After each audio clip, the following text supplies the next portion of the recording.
আউযুবিল্লাহি মিনাশ শাইতানির রাজিম বিসমিল্লাহির রহমানির রহিম আসসালামু আলাইকুম ওয়া রাহমাতুল্লাহি ওয়া বারাকাতুহু।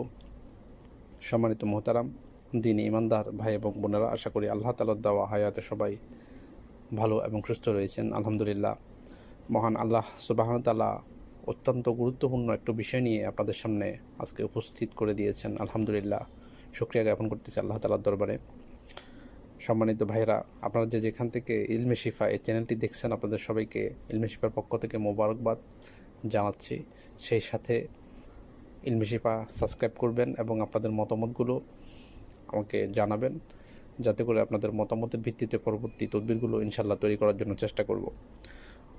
অনেক ভাই বলেছেন যে হুজুর, জিনের দ্বারা আক্রান্ত হয়েছি, বিভিন্ন হুজুরের দরগায় নিয়ে গিয়েছি রোগীকে, অনেক কিছু করেছি, কিন্তু 2 দিন পর 3 দিন পর আবার একই রকম হয়ে যায়। তো এই ধরনের